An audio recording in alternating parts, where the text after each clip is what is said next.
इवं वृतस्वप्रियनामकीर्त्या जातानुरागो धृतचित्त उच्चैः हसत्यतो रोदिति रौति गायत्युन्मादवन्नृत्यति लोकबाह्यः।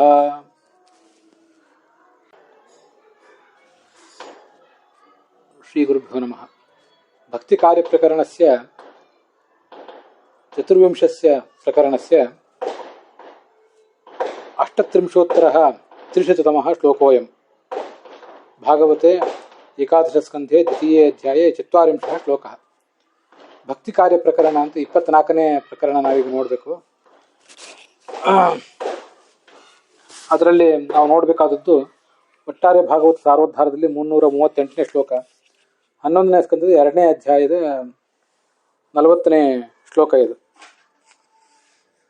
ಅಸ್ಮಿನ್ ಪ್ರಕರಣೆ ಭಕ್ತಾಃ ಕಿಂ ಸ್ವಭಾವಾಃ ಭವಂತಿ ಇತಿ ವರ್ಣಯತಿ.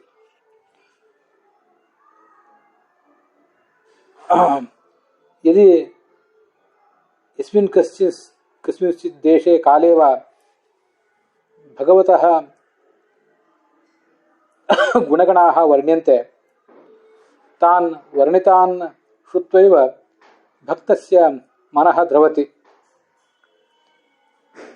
लोकमपि पश्यन्तम् अनादृत्य सः हसति, रोदिति, उन्मत्तवत् अनुवर्तते, नृत्यति वा. एवं च लोकबाह्या इयं रीतिः भक्तस्य इति श्लोकोऽयं वदति. कविः महामुनिः विदेहराजं भक्तस्य लोकविलक्षणस्य लक्षणम् एवं वर्णयामास. ಈ ಭಕ್ತರಾದವರು ವಿಷಯದಲ್ಲಿನ ಆಸೆಯನ್ನೆಲ್ಲ ತೊರೆದು ಶ್ರವಣಾದಿ ರೂಪವಾದಂಥ ಶ್ರವಣ ಮನನ ಧ್ಯಾನ ಮೊದಲಾದ ರೂಪವಾದಂಥ ಭಗವಂತನ ವ್ರತದಲ್ಲಿ ಆಸಕ್ತರಾಗಿರ್ತಾರೆ. ಯಾವತ್ತು ಹರಿನಾಮ ಕೀರ್ತನೆ ಇನ್ನೊಬ್ಬರು ಮಾಡ್ತಾ ಇದ್ರೆ ಅದನ್ನು ಕೇಳ್ತಾರೆ, ಅಥವಾ ತಾವೇ ಮಾಡ್ತಿರ್ತಾರೆ. ಯಾವತ್ತು ಭಗವಂತನಲ್ಲೇ ಮನಸ್ಸನ್ನು ನೆಟ್ಟಿರ್ತಾರೆ.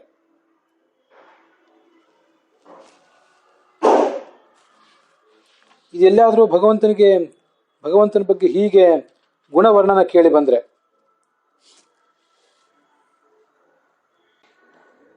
ಬೇರೆ ಯಾರಾದರೂ ಅದ್ರ ಮಾಡುವುದನ್ನು ಕೇಳಿದರೂ ಕೂಡ ಇವನ ಮನಸ್ಸು ಕರಗ್ತದೆ. ಅಲ್ಲಿ ಆ ಭಗವಂತನ ಗುಣಗಳಿಗೆ ಸಾಟಿ ಇಲ್ಲ, ಮೇರೆ ಇಲ್ಲ, ಅವನನ್ನು ವಿಚಾರಿಸಿದವರಿಲ್ಲ ಅಂತ ಹೀಗೆಲ್ಲ ಬಂದಿದೆಯಲ್ಲ.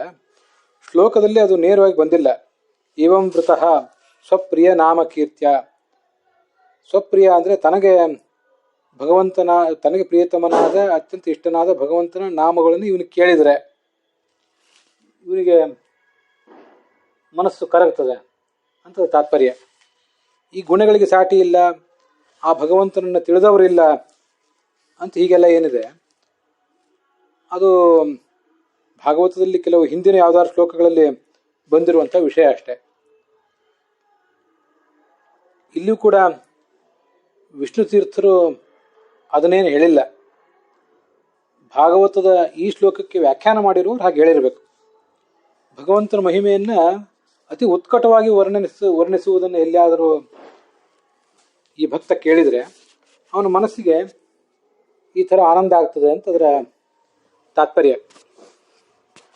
ಸಾಮಾನ್ಯವಾದ ವರ್ಣನೆಯಿಂದ ಅವನ ಮನಸ್ಸಿಗೆ ಬಹಳ ಹಿಗ್ಗು ಏನಾಗಲಿಕ್ಕಿಲ್ಲ. ಭಗವಂತನನ್ನು ಮೀರಿಸಿದವರೇ ಇಲ್ಲ ಅಂತ ಭಗವಂತನ ಮಹಿಮೆಯನ್ನು ನಾನಾ ರೀತಿಯಿಂದ ವರ್ಣಿಸಿಬಿಟ್ರೆ ಆವಾಗ ಮನಸ್ಸು ಕರಗ್ತದೆ. ಲೋಕದ ಜನ ನನ್ನನ್ನು ಗಮನಿಸ್ತಾ ಇದ್ದಾರೆ ಅಂತನ್ನೋದನ್ನು ಅವನು ಲೆಕ್ಕಿಸೋದಿಲ್ಲ. ಉಚ್ಚೈಹಿ ಹಸತಿ, ಜೋರಾಗಿ ನಗತಾನೆ, ರೋದಿತಿ ಅಳತಾನೆ, ರೌತಿ ಕೂಗ್ತಾನೆ, ಗಾಯತಿ ಹಾಡ್ತಾನೆ, ಉನ್ಮಾದವನ್ನು ನೃತ್ಯತಿ ಹುಚ್ಚನಂತೆ ಕುಣಿತಾನೆ, ಲೋಕವಾಹ್ಯನಾಗಿರ್ತಾನೆ ಅವನು ಅಂತ ಬಂದಿದೆ. ಅದನ್ನ ನಾವೆಲ್ಲ ಹಿಂದೆ ನೋಡಿದ್ದೀವಿ. ಅಂತರಂಗದ ಭಕ್ತರೇ ಕೆಲವರು ಇರ್ತಾರೆ, ಎಲ್ಲ ಭಕ್ತರು ಹೀಗೆ ಇರ್ತಾರೆ ಅಂತಿಲ್ಲ. ಭಕ್ತರು ಒಬ್ಬೊಬ್ಬರು ಒಂದೊಂದು ರೀತಿಯಾಗಿ ಇರ್ತಾರೆ.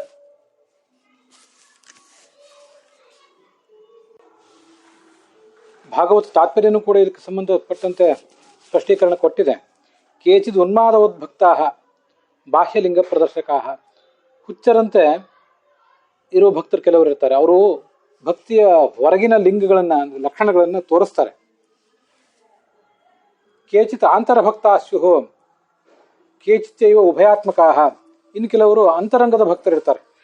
ಅವರು ತಮ್ಮ ಒಳಗಿನ ಭಾವನೆಗಳನ್ನು ಹೊರಗೆ ಎಡುವುದೇ ಇಲ್ಲ. ಅಂತಹ ಭಕ್ತರು ಇರ್ತಾರೆ. ಅವ್ರನ್ನ ನೋಡಿ ಇವರು ಭಕ್ತರು ಅಲ್ಲ ಅಂತ ತಿಳ್ಕೋಬಾರ್ದು. ಭಕ್ತಿಯ ಲಕ್ಷಣಗಳನ್ನು ತೋರ್ಪಡಿಸುವ ಭಕ್ತರೆಲ್ಲರನ್ನೂ ಕೂಡ ಭಕ್ತರು ಅಂತಲೂ ತಿಳಿಬಾರದು. ಕೆಲವರು ಅದರಲ್ಲೂ ಆಡಂಬರ ಮಾಡುವವರು ಇದ್ದಾರೆ.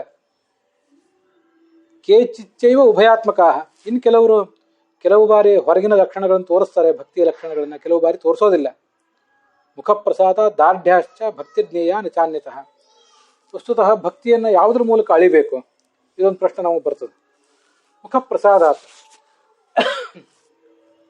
ಆ ಭಕ್ತನ ಮುಖದಲ್ಲಿ ಯಾವಾಗಲೂ ಒಂದು ಪ್ರಸನ್ನತೆ ಇದ್ರೆ, ಆ ಪ್ರಸನ್ನತೆಗೆ ಎಂದೂ ಕುಂದೇ ಬರದೆ ಹೋದ್ರೆ, ಸಮೀಪದಿಂದ ಅವರನ್ನ ಸದಾ ಕಾಲದಲ್ಲೂ ನೋಡಿದವರಿಗೆ ಅವನು ಭಕ್ತ ಅಂತ ಗೊತ್ತಾಗ್ತದೆ.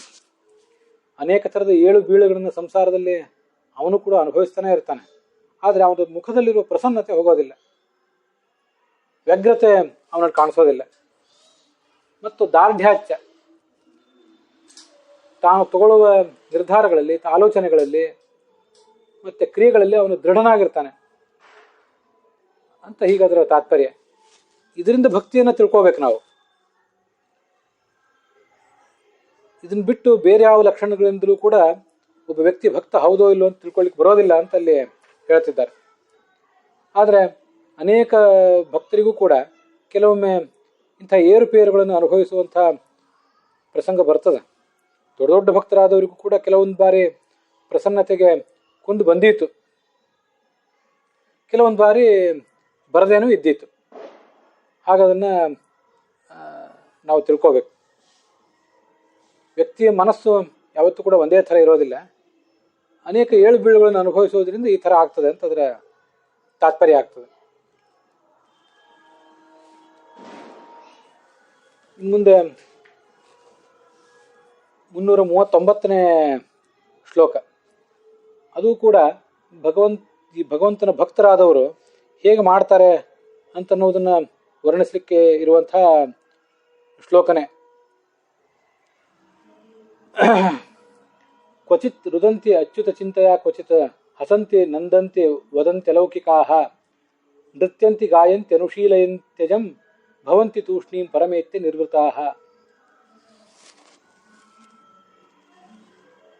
ಇದು ಪ್ರಬುದ್ಧ ಮುನಿಗಳು ವಿದೇಹರಾಜನಿಗೆ ಹೇಳುವ ಮಾತಂತ. ಅನ್ಯಾನ್ಯಪಿ ಕಾರ್ಯಾಣಿ ಲೋಕವಿಲಕ್ಷಣಾನ್ಯೇವ ದರ್ಶಯತಿ. ಇಲ್ಲೂ ಕೂಡ ಲೋಕವಿಲಕ್ಷಣವಾದ ಅನೇಕ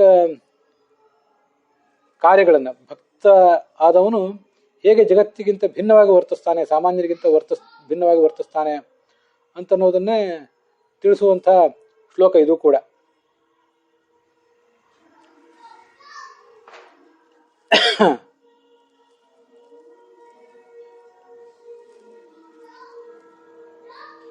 ಈ ಭಕ್ತ ಕೆಲವು ಬಾರಿ ಅಳ್ಳಿಕ್ಕೆ ತೊಡಗ್ತಾನಂತೆ. ಯಾಕೆ ಅಳ್ತಾನೆ, ಅವನಿಗೇನಾಗ್ತದೆ ಅಂದರೆ, ಅಚ್ಯುತಸ್ಯ ದರ್ಶನಂ ಕಥಂ ಸ್ಯಾದಿತಿ ಚಿಂತೆಯ ಕ್ವಚಿತ್ ರುದಂತಿ. ಭಗವಂತನನ್ನು ನೋಡಬೇಕು ಅಂತ ಪ್ರಬಲವಾದಂಥ ಹಂಬಲ ಇರ್ತದೆ. ಆದ್ದರಿಂದ ಯಾವಾಗ ಭಗವಂತನ ಕಂಡಾನೋ ಅಂತ ಅವನಿಗೊಂದು ತವಕ ಇರ್ತದೆ. ಎಂದಿಗಾವುದೋ ನಿನ್ನ ದರ್ಶನ, ಎಂದಿಗಾವುದೋ ಅಂತ ನಾವು ಈ ಪದ್ಯ ನಾವು ಕೂಡ ಎಲ್ಲ ಕಡೆ ಕೇಳಿರ್ತೇವೆ. ಆ ಥರ ಭಗವಂತನ ದರ್ಶನಕ್ಕಾಗಿ ಅವನು ಹಂಬಲಿಸ್ತಾ ಇರ್ತಾನೆ. ಇದು ಅವನು ಅಳುತ್ತಾನೆ ಅಂತ ಅನ್ನೋದಕ್ಕೆ ವಿವರಣೆ. ಕೆಲವೊಮ್ಮೆ ಆ ಭಗವಂತನ ಲೀಲೆಗಳನ್ನು ನೋಡಿ ಅವನಿಗೆ ನಗು ಬರುವಂತಾಗ್ತದೆ. ಇದನ್ನ ಪುರಂದರದಾಸರು ಮೊದಲಾದವರ ಬೇರೆ ಬೇರೆ ಮಾತುಗಳಲ್ಲಿ ನಾವು ಕಾಣಬಹುದು ಅಂತ ಕೆಲವು ಕಡೆ ಕಾಣಿಸ್ತದೆ. ನಗೆಯೂ ಬರುತ್ತಿದೆ ನನಗೆ ಈ ಜಗದ ಹಗರಣವನ್ನು ಕಂಡು ಅಂತ ಪುರಂದರದಾಸರು ಒಂದು ಕಡೆ ಹೇಳ್ತಾರಲ್ಲ. ಜಗದ ಹಗರಣ, ಜಗತ್ತಿನ ಜನ ಈ ಥರ ಕ್ಷುಲ್ಲಕವಾಗಿ ವರ್ತಿಸ್ತಿರುವುದನ್ನು ನೋಡಿ ನನಗೆ ನಗೆ ಬರ್ತದೆ ಅಂತಾರಲ್ಲ. ಇದು ಕೂಡ ಭಗವಂತನ ಈ ಲೀಲೆಗೆ ಒಂದು ದ್ಯೋತಕ ಅಂತ ನನ್ನ ಅಭಿಪ್ರಾಯ. ಜಗತ್ತಿನ ಹಗರಣವನ್ನು ನೋಡಿ ದಾಸರಿಗೆ, ಪುರಂದರದಾಸರಿಗೆ ನಗೆ ಬರುವುದೇನಿದೆ, ಅದು ಜಗತ್ತಿನ ಹಗರಣ ಅಂದರೆ ಜಗತ್ತಿನ ಜನ ವರ್ತಿಸುವ ರೀತಿ. ಇವರೆಲ್ಲರನ್ನು ಕೂಡ ಪರಮಾತ್ಮ ಅಂತರ್ಯಾಮಿಯಾಗಿ ಇಟ್ಟಿರುವಂಥ ಒಂದು ರೀತಿ. ಹೀಗೆ ಭಗವಂತ ಇವರೆಲ್ಲರನ್ನು ಆಟ ಆಡಿಸ್ತಿದ್ದಾನಲ್ಲ ಅಂತ ಅವನಿಗೆ ಈ ಜಗತ್ತಿನ ಹಗರಣವನ್ನು ನೋಡಿ ನಗು ಬರುವಂತಾಗ್ತದೆ.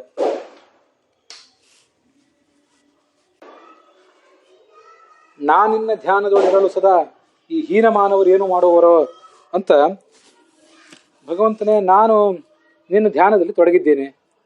ಈ ಹೀನರಾದಂಥ ಕ್ಷುಲ್ಲಕರಾದಂಥ ಮಾನವರು ನನಗೇನು ತೊಂದರೆ ಕೊಡೋರಿದ್ದಾರೆ, ಅಥವಾ ಇವರು ತೊಂದರೆ ಕೊಟ್ಟಿದ್ರಿಂದ ಅವ್ರು ತೊಂದರೆ ಕೊಡ್ಲಿಕ್ಕೆ ಸಾಧ್ಯ ಇಲ್ಲ ಅಂತ ಅನ್ನೋದು ಒಂದು ವಿಷಯ.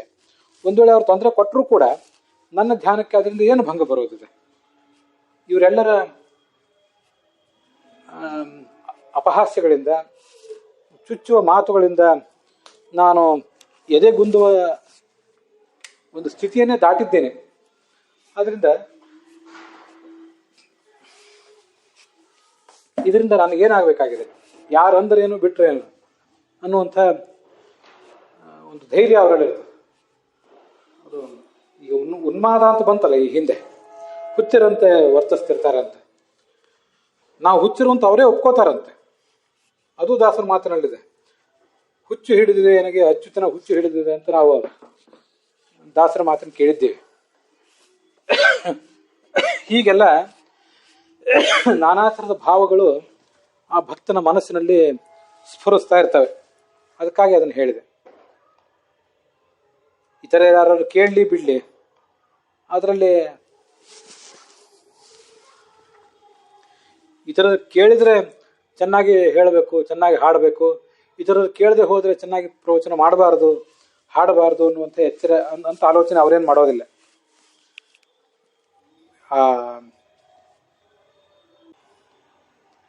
ಎಲ್ಲ ಕೇಳಲಿ ಎಂದು ನಾನು ಹಾಡುವುದಿಲ್ಲ, ಹಾಡುವುದು ಅನಿವಾರ್ಯ ಕರ್ಮ ಎನಗೆ.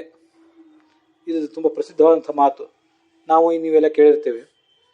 ಇವ್ರು ಯಾರೋ ಕೇಳಬೇಕು, ಕೇಳಿದ್ರಿಂದ ನನಗೆ ಅದರಿಂದ ಸನ್ಮಾನ ಸಿಗಬೇಕು ಅನ್ನುವಂಥ ಆಲೋಚನೆ ಅವನಿಗಿರೋದಿಲ್ಲ. ತೀರಾ ಹುಚ್ಚರಾದವರು ಹೀಗೇನೆ ಇರ್ತಿರ್ತಾರೆ. ಅಂತ ಹುಚ್ಚರನ್ನು ಕೆಲವರು ಕಡೆ ನಾನು ನೋಡಿದ್ದೇನೆ. ಎಷ್ಟ ಮೂಢತಮೋ ಲೋಕೆ ಎಷ್ಟ ಬುದ್ಧೇ ಪರಂಗತಃ ಉಭವತೋ ಸುಖಮೇದೇತಿ ಕ್ಲಿಶ್ಯತ್ಯಂತರಿತೋ ಜನ ಅಂತ ಭಾಗವತದಲ್ಲಿ ಬಂದಂಥ ಒಂದು ಮಾತಿದೆ. ಎಷ್ಟ ಮೂಢತಮೋ ಲೋಕೆ, ಅತ್ಯಂತ ಮೂರ್ಖನಾದವನು, ಹುಚ್ಚನಾದವನು ಒಂದು ಕಡೆ, ಒಂದು ತುದಿಯಲ್ಲಿ. ಇನ್ನೊಂದು ಕಡೆ ಎಷ್ಟು ಬುದ್ಧೇ ಪರಂಗತಃ, ತತ್ವಜ್ಞಾನವನ್ನು ಪಡೆದು ಬಹಳ ಮೇಲೆ ಹೋದವನು ಮತ್ತೊಬ್ಬ. ಉಭವತವು ಸುಖಮೇದೈತೆ, ಇವರಿಬ್ಬರಿಗೂ ಕೂಡ ಸುಖವಾಗಿರ್ತಾರಂತೆ. ಆದರೆ ಕ್ಲಿಶ್ಯತ್ಯಂತರಿತೋ ಜನ, ನಮ್ಮಂಥವ್ರು ನಡುವಿರುವವರೇ ಎಡಬಿಡಂಗಿಗಳಾಗ್ತೇವೆ. ಬಹಳ ಎತ್ತರದಲ್ಲಿದ್ದವನು ಭಗವಂತನ ಪ್ರೀತಿಗಾಗಿ ಒಂದಕ್ಕೆ ಹಂಬಲಿಸ್ತಾನೆ ಹೊರತು ಇನ್ಯಾರೋ ಹೀನಮಾನವರ ಮೆಚ್ಚುಗೆಗಾಗಿ, ಅವರ ರೆಕಗ್ನಿಷನ್ಗಾಗಿ ಇವನು ಹಾತೊರೆಯುವುದೇ ಇಲ್ಲ. ಹುಚ್ಚರಂತೂ ಹುಚ್ಚರೇ ಆದ್ದರಿಂದ, ಹೇಳಿ ಕೇಳಿ ಹುಚ್ಚರಾದ್ರಿಂದ ಅವರಿಗೂ ಕೂಡ ಯಾರೋ ನೋಡಿ ತನಗೆ ಸನ್ಮಾನ ಮಾಡಬೇಕು ಅನ್ನುವಂಥ ಹಂಬಲ ಏನು ಇರೋದಿಲ್ಲ.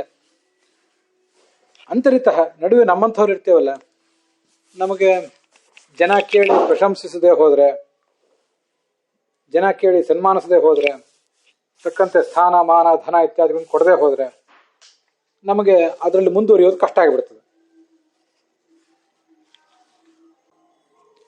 ಲೋಕೈ ಬಾಹ್ಯೈ ಅಪೃಷ್ಟಾ ಅಪಿ ತೇಷಾಂ ತತ್ರ ಆದರಾಭಾವೇಪಿ ಸ್ವಯಮೇವ ವದಂತಿ. ಅವರು ಇನ್ನೊಬ್ರು ಯಾರಾದ್ರೂ ಇನ್ನು ಕೇಳಲಿ ಬಿಡಲಿ ತಾವು ಹೇಳ್ತಾ ಇರ್ತಾರೆ. ತೇಷಾಂ ತತ್ರ ಆದರಾಭಾವೇಪಿ, ಕೇಳುವವರಿಗೆ ಈ ವಿಷಯದ ಬಗ್ಗೆ ಆದರ ಒಂದು ಆಸಕ್ತಿ ಇಲ್ಲದೆ ಹೋದ್ರೂ ಕೂಡ ಇವರು ಹೇಳ್ತಾ ಇರ್ತಾರೆ. ಕೃಷ್ಣ ಚರಿತಾನಿ ಅಭಿನಯೇನ ಪ್ರದರ್ಶಯಂತಿ ಅನುಶೀಲಯಂತಿ ಅಂದರೆ ಆ ಭಗವಂತನ ಲೀಲೆಗಳನ್ನು ಅಭಿನಯ ಮಾಡಿ ತೋರಿಸ್ತಾರಂತೆ. ಅಭಿನಯಂತಿ ಅಂತ ಅಲ್ಲಿ ಮೂಲದಲ್ಲಿ ಕಾಣಿಸ್ತದೆ, ಅಭಿನಯೇನ ಪ್ರದರ್ಶಯಂತಿ ಅಂತ. ಅವನು ಆಡಿದ ಮಾತುಗಳನ್ನು ಇವರು ಕೂಡ ನಾಟಕದ ರೂಪದಲ್ಲಿ ಮಾಡಿ ತೋರಿಸ್ತಾರೆ. ಮಾತುಗಳಲ್ಲಿ ಬಣ್ಣಿಸುವವರು ಅಂತ ಪುರಾಣಿಕಾಚಾರ್ಯ ಅನುವಾದ ಮಾಡಿದ್ದಾರೆ. ಅದನ್ನ ಅನುಶೀಲನ ಅಂದರೆ ಅಭಿನಯ ಅಲ್ಲ, ಅನುಕರಣ ಅಲ್ಲ, ಭಗವಂತನ ಲೀಲೆಯನ್ನ ಯಾರೂ ಕೂಡ ಅನುಕರಣೆ ಮಾಡೋದು ಸಾಧ್ಯ ಇಲ್ಲ. ಅವನ ವೇಣುಗಾನ, ನರ್ತನ ಮೊದಲಾದವುಗಳನ್ನು ಬ್ರಹ್ಮಾದಿ ದೇವತೆಗಳು ಕೂಡ ಅರ್ಥ ಮಾಡ್ಕೊಳ್ಳಿಕ್ಕಾಗದೆ ಸೋತು ತಲೆ ತಗ್ಗಿಸಿದ್ರು ಅಂತ ಭಾಗವತದಲ್ಲಿ ಕಂಡು ಬರ್ತದೆ. ಇದನ್ನ ಪುರಾಣಿಕಾಚಾರ್ಯ ಹೇಳಿದ್ದಾರೆ. ಸುಮನಸಸ್ತದವಧಾರ್ಯ ಸುರೇಶಾಹ ಶಕ್ರ ಶರ್ವ ಪರಮೇಷ್ಠಿ ಪ್ರೋಗಾಹ ಕವಯ ಆನತ ಕಂಧರ ಗಾತ್ರಾಹ ಕಲ್ಮಷಂ ಯಯುರನಿಶ್ಚಿತ ತತ್ವಾಹ. ಭಗವಂತನಿಗೂ ಕೂಡ ವೇಣುಗಾನದ ಮಹತ್ವವನ್ನು ಅರ್ಥ ಮಾಡ್ಕೊಳ್ಲಿಕ್ಕಾಗದೆ ಸೋತು ತಲೆ ತೆಗೆಸಿಬಿಟ್ರು ಬ್ರಹ್ಮಾದಿ ದೇವತೆಗಳು. ನಾವು ಇದನ್ನೇನಾದರೂ ಅನುಕರಣೆ ಮಾಡ್ಲಿಕ್ಕೆ ಹೋದ್ರೆ, ಆ ಭಗವಂತನ ಲೀಲೆಗಳನ್ನ ಅನುಕರಣೆ ಮಾಡ್ಲಿಕ್ಕೆ ಹೋದ್ರೆ ಅದು ಅಣಕ ಆಗ್ತದೆ, ಅದು ಸರಿ ಆಗೋದಿಲ್ಲ. ಈ ಶ್ಲೋಕದಲ್ಲಿ ಅನುಶೀಲಯಂತಿ ಅಂದರೆ ಕೃಷ್ಣಾದಿ ಚರಿತಾನಿ ಅಭಿನಯೇನ ಪ್ರದರ್ಶಯಂತಿ ಅಂತೇನು ಮಾತಿದೆಯಲ್ಲ ವಿಷ್ಣು ತೀರ್ಥಾಚಾರ್ಯರು, ಅದಕ್ಕೇನರ್ಥ ಅನ್ನೋದನ್ನ ನಾವಿಲ್ಲಿ ಚರ್ಚೆ ಮಾಡ್ತಾ ಇದ್ದೀವಿ. ಭಗವಂತನ ಚರಿತ್ರದ ಅನುಶೀಲನ ಅಥವಾ ಅನುಕರಣ ಅಂದರೆ ಅದು ಅಣಕ ಆಗ್ತದೆ, ಅದರಿಂದ ಅದನ್ನು ಮಾಡಬಾರ್ದು ಅಂತ ಹೀಗೆ ಇಲ್ಲಿ ಬಂದಿದೆ. ಭಗವಂತನ ಚರಿತ್ರಕ್ಕೆ, ಭಗವಂತನ ಲೀಲೆಗಳಿಗೆ ಅನುಗುಣವಾಗಿ ನಾವು ಕೂಡ ವರ್ತಿಸಬೇಕು. ಇದು ಅನುಶೀಲನ ಅನ್ನೋದರ ಅರ್ಥ.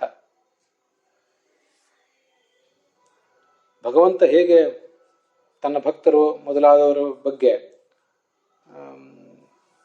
ದಯೆ, ಶಿಷ್ಟ ರಕ್ಷಣಾ ಮೊದಲಾದ ಗುಣಗಳನ್ನು ತೋರಿಸ್ತಾನೋ, ಹಾಗೆ ಭಕ್ತರು ಕೂಡ ಅದಕ್ಕೆ ಅನುಗುಣವಾಗಿ ಭಕ್ತಿ ಮೊದಲಾದವುಗಳನ್ನು ತೋರಿಸ್ಬೇಕು ಅಂತ ಅದರ ತಾತ್ಪರ್ಯ. ಆದ್ದರಿಂದ ವಿಷ್ಣು ತೀರ್ಥರು ಕೂಡ ಅನುಶೀಲಯಂತಿ ಅಂತ ಏನು ಪ್ರಯೋಗ ಮಾಡಿದ್ದಾರೆ, ಆ ಅನುಶೀಲಯಂತಿ ಅನ್ನೋ ಪ್ರಯೋಗಕ್ಕೆ ಅಭಿನಯ ಅಂತ ಅರ್ಥ ಅಲ್ಲ. ಭಾಗವತದಲ್ಲಿ ಈಗಾಗಲೇ ನಾವು ನೋಡಿದಂತೆ 11ನೇ ಸ್ಕಂದದ 27ನೇ ಅಧ್ಯಾಯದ 43ನೇ ಶ್ಲೋಕದಲ್ಲಿ ಕೀರ್ತಯಿತ್ವ ಅಭಿತೋ ನಯನ್ ಸರ್ವೇಷಾಂ ಪ್ರಕಾಶಯನ್ ಮತ್ಕಥಾ ಶ್ರಾವಯನ್ ಇತ್ಯಭಿನಯ ಶಬ್ದಾರ್ಥ ಅಂತ ಸ್ವಯಂ ಆಚಾರ್ಯ ಹೇಳಿದ್ದಾರೆ. ಆ ಶ್ಲೋಕ ಮೂಲದಲ್ಲಿ ಹೀಗಿದೆ: ಭಗವಂತನ ಪೂಜೆಯನ್ನೆಲ್ಲ ಮಾಡಿದ ಬಳಿಕ ಸಾಧಕರಾದವರು ಹೇಗೆ ಭಗವಂತನನ್ನು ಆರಾಧಿಸಬೇಕು, ಪೂಜೆಯ ಕೊನೆಯಲ್ಲಿ ನೃತ್ಯ, ಗಾನ ಮೊದಲಾದ ಸೇವಾ ಮಾಡಬೇಕು ಅಂತ ಕೃಷ್ಣ ಉದ್ಧವನಿಗೆ ಉಪದೇಶ ಮಾಡ್ತಾ ಇದ್ದಾನೆ.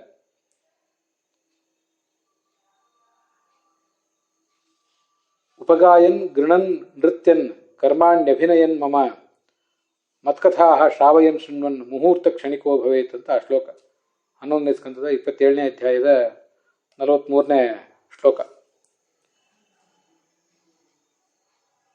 ಹಾಡಬೇಕು, ಭಗವಂತನ ಹೊಗಳಬೇಕು, ನಾಟ್ಯ ಮಾಡಬೇಕು, ಸುತ್ತಮುತ್ತಲು ಎಲ್ರಿಗೂ ಕೇಳುವಂತೆ ನನ್ನ ಮಹಿಮೆಗಳನ್ನು ಹೇಳಬೇಕು, ಒಂದು ಮುಹೂರ್ತವನ್ನು ಕ್ಷಣದಂತೆ ಕಳೆಯಬೇಕು.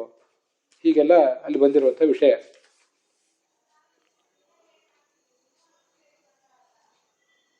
ಈ ಶ್ಲೋಕಕ್ಕೂ ಕೂಡ ನಾವು ಈಗ ಭಾಗವತ್ ಸಾರೋದ್ಧಾರದಲ್ಲಿ ಈ ವಿಷಯ ಏನು ಬಂದಿಲ್ಲ, ಈ ಶ್ಲೋಕ ಬಂದಿಲ್ಲ. ಆದರೆ ಅಭಿನಯಂ ಸ್ವಸ್ಮಿನ್ ಆವಿಷ್ಕುರ್ವನ್, ಇದು ಬೇರೆಯವರೆಲ್ಲ ವ್ಯಾಖ್ಯಾನ ಮಾಡಿದ್ದು. ಶ್ರೀಕೃಷ್ಣ ಬೆಣ್ಣೆ ತಿಂದು, ಬೆಣ್ಣೆ ಕದ್ದು ಬೇರೆ ಬೇರೆ ಚೇಷ್ಟೆಗಳನ್ನು ಮಾಡುವುದನ್ನೆಲ್ಲ ಏನು ಲೀಲೆಗಳನ್ನು ತೋರಿಸಿದ್ದಾನೆ, ಅದನ್ನೆಲ್ಲ ಅನುಕರಣೆ ಮಾಡಬೇಕು, ಮಾಡುವಂಥ ಅಭಿನಯವನ್ನು ಮಾಡಬೇಕು ಅಂತ ಎಲ್ಲ ಬೇರೆ ಬೇರೆ ವ್ಯಾಖ್ಯಾನಕಾರರು ಹೇಳಿದ್ದಾರೆ. ಆದರೆ ಇದು ಅನುಕರಣ ಅಲ್ಲ, ಅಣಕ ಆಗ್ತದೆ. ಭಗವಂತನ ಲೀಲೆಯನ್ನು ಅನುಕರಣೆ ಮಾಡಲಿಕ್ಕೆ ಸಾಧ್ಯವೇ ಇಲ್ಲ. ಅವನು ವೇಣುಗಾನ, ನರ್ತನ ಮೊದಲಾದ ಮಾಡಿದ್ದನ್ನೆಲ್ಲ ಅರ್ಥ ಮಾಡ್ಕೊಳ್ಳಿಕ್ಕೆ ಆಗಲಿಲ್ಲ ಉಳಿದ ದೇವತೆಗಳಿಗೂ ಅಂತ ಬಂದದ್ದನ್ನು ಆ ಶ್ಲೋಕನೂ ಕೂಡ ನಾನು ಹೇಳಿದೆ. ಸುಮನಸಸ್ತವ ತದವಧಾರ್ಯ ಸುರೇಶಾಹ ಅಂತ. ಇದು ಭಗವಂತನ ಲೀಲೆಯನ್ನು ನಾವು ಅನುಕರಣೆ ಮಾಡ್ಲಿಕ್ಕೆ ಹೋದರೆ ಅದು ಅನುಕರಣ ಆಗೋದಿಲ್ಲ, ಅಪಚಾರ ಆಗ್ತದೆ. ಆದ್ದರಿಂದ ಈ ಶ್ಲೋಕಕ್ಕೆ ಕರ್ಮಾಣ್ಯ ಅಭಿನಯನ್ ಮಮ ಅನ್ನೋದಕ್ಕೆ ಮತ್ಕಥಾ ಶ್ರಾವಯನ್ ಅಂತ ಅರ್ಥ ಮಾಡಬೇಕು. ಆಚಾರ್ಯರು ಭಾಗವತ್ ತಾತ್ಪರ್ಯದಲ್ಲಿ ಮಾಡಿ ತೋರಿಸಿದ್ದಾರೆ. ಮಮ ಕರ್ಮಾಣಿ ಕೀರ್ತಯಿತ್ವ ಅಭಿತೋ ನಯನ್, ಅಭಿತಃ ನಯನ್ ಅಂತಂದ್ರೆ ಸುತ್ತಲೂ ಎಲ್ಲರಿಗೂ ಕೂಡ ಅದು ತಲುಪುವಂತೆ ಮಾಡಬೇಕು ಅಂತ ಹೀಗದರ ತಾತ್ಪರ್ಯ. ಅಭಿತಃ ಅಂದರೆ ಸುತ್ತಲೂ ಎಲ್ಲರಿಗೂ ಅದು ಮುಟ್ಟುವಂತೆ ಮಾಡಬೇಕು. ಶ್ರಾವಯನ್, ಶ್ರವಣ ಮಾಡಿಸ್ಬೇಕು ಎಲ್ರಿಗೂ ಕೂಡ. ಇದು ಅಭಿನಯ ಶಬ್ದದ ಅರ್ಥ. ಅದರಂತೆ ಇಲ್ಲಿಯೂ ಕೂಡ ವ್ಯಾಖ್ಯಾನ ಮಾಡಬೇಕು ಅಂತ ನಮ್ಮ ಪುರಾಣಿಕಾಚಾರ್ಯರು ಬರೆದಿದ್ದಾರೆ. ಭಾಗವತ ತಾತ್ಪರ್ಯದ ವಾಕ್ಯನೇ ಅವರಲ್ಲಿ ಕೊಟ್ಟಿದ್ದಾರೆ. ಇದಿಷ್ಟು ವಿಷಯವನ್ನೆಲ್ಲ ನಾವು ಅವಗಾಹನ ಮಾಡಿದ್ದೀವಿ. ಇದ್ರ ಬಗ್ಗೆ ನಂದೊಂದಿಷ್ಟು ವಿಮರ್ಶೆ ಇದೆ. ಅನುಶೀಲಯತಿ ಅಂತ ಅನ್ನೋದಕ್ಕೆ, ಹರಿಂ ಅನುಶೀಲಯತಿ ಅಂದರೆ ಅದಕ್ಕೆ ಅನುಗುಣವಾಗಿ ಭಗವಂತ ಏನು ಕ್ರಿಯೆಗಳನ್ನು ಮಾಡಿ ತೋರಿಸ್ತಾನೆ, ಅದರಂತೆ ನಾವು ಕೂಡ ಅದೇ ಮಾರ್ಗದಲ್ಲಿ ಮುನ್ನಡೆಯುವುದು ಅನ್ನೋ ಅರ್ಥ ಇಲ್ಲ. ಸರಿ, ಅದ್ರ ಬಗ್ಗೆ ಏನು ವಿವಾದ ಇಲ್ಲ. ಆದರೆ ಭಗವಂತನ ಲೀಲೆಗಳನ್ನು ಅನುಕರಣೆ ಮಾಡುವುದೇನಿದೆ, ನಾಟಕ ಇತ್ಯಾದಿ ರೂಪದಲ್ಲಿ ಅನುಕರಣೆ ಮಾಡುವುದು, ಅದು ಖಂಡಿತವಾಗಿಯೂ ತಪ್ಪೇನಲ್ಲ. ಯಾಕೆ ಹಾಗೆ ಹೇಳ್ತಿದ್ದೀನಿ ಅಂದರೆ, ಎಷ್ಟೋ ಕಾಲದಿಂದಲೂ ಭಗವಂತನ ಲೀಲೆಗಳನ್ನು ಅನುಕರಣೆ ಮಾಡುವುದು ಇತ್ಯಾದಿ ಇದ್ದೇ ಇದೆ. ಸ್ವರ್ಗಲೋಕದಲ್ಲೂ ಕೂಡ ಈ ನಾಟಕ, ನೃತ್ಯ ಇತ್ಯಾದಿಗಳು ಇದ್ದೇ ಇದ್ದವು. ಇವು ಇಂದಿಗೂ ಕೂಡ ನಾಟಕ, ನೃತ್ಯ, ಯಕ್ಷಗಾನ, ದೊಡ್ಡಾಟ ಇತ್ಯಾದಿ ರೂಪದಲ್ಲಿ ಆ ಭಗವಂತನ ಲೀಲೆಗಳನ್ನು ಅನುಕರಣೆ ಮಾಡುವುದು ಇದ್ದೇ ಇದೆ. ಸಂಸ್ಕೃತದ ದೊಡ್ಡ ದೊಡ್ಡ ಕವಿಗಳೇ ಆ ಕಾವ್ಯಗಳನ್ನೆಲ್ಲ ಬರೆದಿದ್ದಾರೆ. ನಮ್ಮಲ್ಲಿ ಕೂಡ ಉಷಾಹರಣ ಮೊದಲಾದ ಕಾವ್ಯಗಳಿದ್ದೇ ಇದೆ, ನಮಗದು ಗೊತ್ತಿದೆ. ಹೀಗೆ ಖಂಡಿತವಾಗಿಯೂ ಈ ಥರ ಮಾಡಿದ್ರಿಂದ, ನಾಟಕ ಅಂತ ಅರ್ಥ ಮಾಡಿದ್ರಿಂದ, ಅಭಿನಯ ಅಂತ ಅರ್ಥ ಮಾಡಿದ್ರಿಂದ, ಎನ್ಯಾಕ್ಟಿಂಗ್, ಅಭಿನಯ ಅಂದರೆ ಎನ್ಯಾಕ್ಟಿಂಗ್, ಅದನ್ನು ನಾವು ಒಂದು ಪಾತ್ರವಾಗಿ ತೋರಿಸುವುದು ಅಂತ ಅರ್ಥ ಮಾಡಿದರೆ ಖಂಡಿತವಾಗಿಯೂ ಅದರಲ್ಲಿ ತಪ್ಪೇನೂ ಇಲ್ಲ. ಭಗವಂತನ ಲೀಲೆಯನ್ನು ಅನುಕರಿಸುವುದು ಅಂತ ಅನ್ನೋದು ಇನ್ನು ಹೆಚ್ಚಿನ ಒಂದು ಶ್ರೇಷ್ಠವಾದ ಅರ್ಥ ಅಷ್ಟೇ. ಆ ಅರ್ಥದ ಬಗ್ಗೆ ಆಕ್ಷೇಪ ಏನಿಲ್ಲ. ಆದರೆ ನಾಟಕ ಅಂತ ಅರ್ಥ ಮಾಡಿದರೂ ತಪ್ಪೇನಲ್ಲ. ನಾಟಕ, ಯಕ್ಷಗಾನ ಇತ್ಯಾದಿ ರೂಪದಲ್ಲಿ ಭಗವಂತನ ಲೀಲೆಗಳನ್ನು ನಾವು ಕೂಡ ಅನುಸರಿಸುವುದು ಅನ್ನೋ ಅರ್ಥ ಮಾಡಿದರೆ ಅದರಲ್ಲೂ ತಪ್ಪಿಲ್ಲ. ಆಚಾರ್ಯ ಹೇಳಿದ ಶ್ರೇಷ್ಠವಾದ ಅರ್ಥವೇ. ಅದರ ಜೊತೆಗೆ ನಾಟಕ ಇತ್ಯಾದಿ ರೂಪವಾದ ಅರ್ಥವನ್ನು ಕೂಡ ನಾವು ತಿಳ್ಕೊಳ್ಬೇಕು. ಸ್ವರ್ಗಲೋಕದಲ್ಲಿ ಲಕ್ಷ್ಮೀ ಸ್ವಯಂವರದ ನಾಟಕ ನಡೆದಿತ್ತು ಅಂತ ವಿಷ್ಣು ಪುರಾಣ ಮೊದಲಾದ ಕಡೆ ಉಲ್ಲೇಖ ಇದೆ. ಆ ಲಕ್ಷ್ಮೀ ಸ್ವಯಂವರ ನಾಟಕದಲ್ಲಿ ಊರ್ವಶಿ ಲಕ್ಷ್ಮಿಯ ಪಾತ್ರ ಮಾಡಿದ್ಲು. ಮತ್ತೆ ಅಲ್ಲಿ ಉಳಿದ ಗಂಧರ್ವರು ಮೊದಲಾದವರೆಲ್ಲ ಬೇರೆ ಬೇರೆ ಪಾತ್ರಗಳನ್ನು ಮಾಡಿದ್ರು. ಊರ್ವಶಿ ಅಂತೂ ಲಕ್ಷ್ಮೀದೇವಿ ಪಾತ್ರ ಮಾಡಿದ್ದು ಅಲ್ಲಿ ಕಂಡು ಬಂದೇ ಬರ್ತದೆ. ಅವಳು ಆ ಸಂದರ್ಭದಲ್ಲಿ ಲಕ್ಷ್ಮೀದೇವಿ ವಿಷ್ಣುವನ್ನು ಹೇ ಪುರುಷೋತ್ತಮ ಅಂತ ಸಂಬೋಧನೆ ಮಾಡ್ತಾಳೆ. ಹಾಗೆ ಸಂಬೋಧನೆ ಮಾಡುವ ಒಂದು ಸನ್ನಿವೇಶ ಅಲ್ಲಿದೆ. ಅದರಲ್ಲಿ ಅದೇ ಪ್ರಸಂಗದಲ್ಲಿ ಇವಳು ಪುರುಷೋತ್ತಮ ಅಂತ ಸಂಬೋಧನೆ ಮಾಡಿದೆ, ಹೇ ಪುರೂರವ ಅಂತ ಸಂಬೋಧನೆ ಮಾಡಿಬಿಟ್ಲಂತೆ. ಯಾಕೆಂದರೆ ಅವಳ ಮನಸ್ಸಿನಲ್ಲಿ ಈ ಯದುವಂಶದ, ಚಂದ್ರವಂಶದ ಪುರೂರವನ್ನೇ ತುಂಬಿಕೊಂಡಿದ್ದ. ಆದ್ದರಿಂದ ಆ ನಾಟಕದ ನಿರ್ದೇಶಕರು ಭರತ, ಚತುರ್ಮುಖ ಬ್ರಹ್ಮ ಮೊದಲಾದವರಿಗೆ ಕೋಪ ಬಂದು, ನೀನು ಸ್ವರ್ಗಲೋಕದಿಂದ ಚ್ಯುತಳಾಗಿ ಆ ಪುರೂರವನ ಪತ್ನಿಯಾಗಿಯೇ ಈ ಜಗತ್ತಿನಲ್ಲಿ ಇದ್ದು ಬಿಡು ಸ್ವಲ್ಪ ಕಾಲ ಅಂತ ಶಾಪ ಕೊಟ್ಟಿದ್ರು ಅಂತಿದೆ.